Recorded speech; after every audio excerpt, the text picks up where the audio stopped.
I've always wanted to make a pentaflexagon, and I was nosing around Scott Sherman's wonderful site, which is called Lexicon Bestiary, and he has one that is a pentagon divided into 10 pie slices, so to speak. So I decided to try to do one. His has 3 faces. Because I don't do Illustrator, I cut out and rearranged his triangles. And I found one that has 4 faces. It's a tetrapentaflexagon. And like a lot of complex flexagons, it has hidden triangles that never come up during flexing, something called side exclusivity, which means that you have to flip the flexagon over to see all the faces in their flat state. And there's a complicated flex called the reverse pass-through. It's the only way you can flex it. And this was, I believe, named by Gene Pedersen, who many of you will remember. So here's the net. There are 20 hidden triangles that never come out. There are 10 triangles each of red, blue, yellow, and green.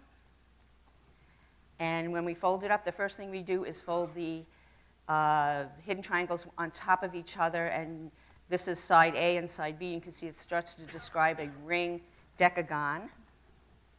The next step, you get a zigzag, and this is where Scott starts his pentaflexagon. And you get 4 faces. Red goes to green, and then back to red, and then back to green, and back to red. Blue to yellow, back and forth, and you have to flip it over to see the other sides. So now I will demonstrate the flex. Come over to here. And what do I press to get my hands on the screen? This button here? No, it's on. It's on. It's on. Okay. So I'm flexing now, making mountain folds on the radii. I just found out that these are called radii. I'm going to turn it over a little bit.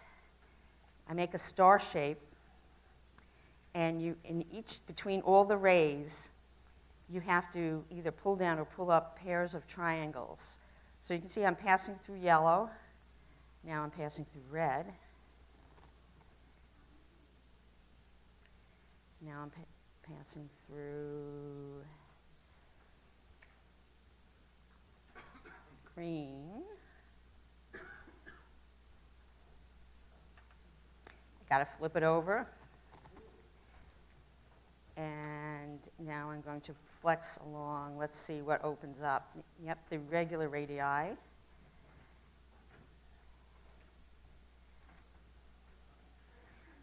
Pull up triangles. Between every ray, you have to go around.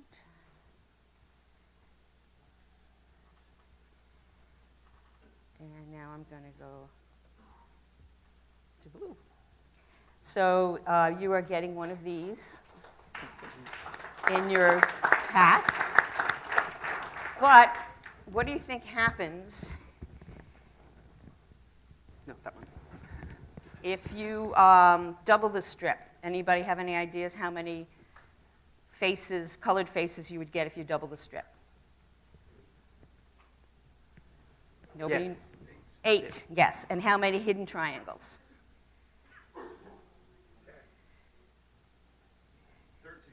40. So Scott, the Flexmeister, is going to show you how you get, oh, wait a minute, one more slide. In the model I have blue flexes to orange and back to blue, blue, and then it goes to green and back to blue, red to yellow and back to red, red goes to violet and back to red, and then you have to flip it over. But where are faces 7 and 8?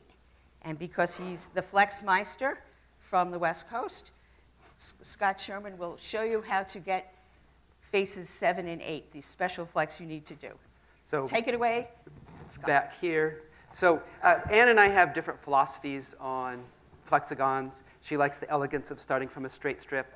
I like having them wind all over the place. She likes the elegance of keeping the faces together. I like messing them up. Wait a minute. This is my talk. So, well, I just wanted, this is just a warning for Anne that I'm going to mess this up, so she might want to cover her eyes. Okay. So some of the flexes you can do from here, because this one has some interesting things. You can do a flip flex that messes it up. There's the gold side. That's side 7, or face 7. Or you can do a pyramid shuffle that gives you the silver. And if you keep on going with this flex, you can get the whole thing to be entirely silver.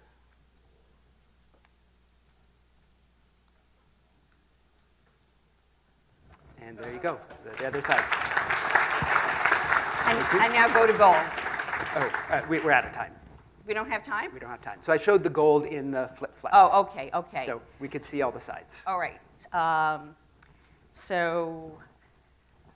This is the first time I've been able to tie my talk into the theme number. You have 8 faces, 5 sides to the pentagon, 13. And I'd just like to add that I am not a mathematician in any way, shape, or form. I'm just somebody who's obsessed with something. I told my older sister, I said, I guess I'm an idiot savant when it comes to flexagons. She said, you got that half right. Older sisters, right? So if I am presently collaborating with Yossi on some papers on flexagons. So if any mathematicians also want to collaborate with me, that would be fabulous. I really appreciate it. Thanks, Anne. And Scott.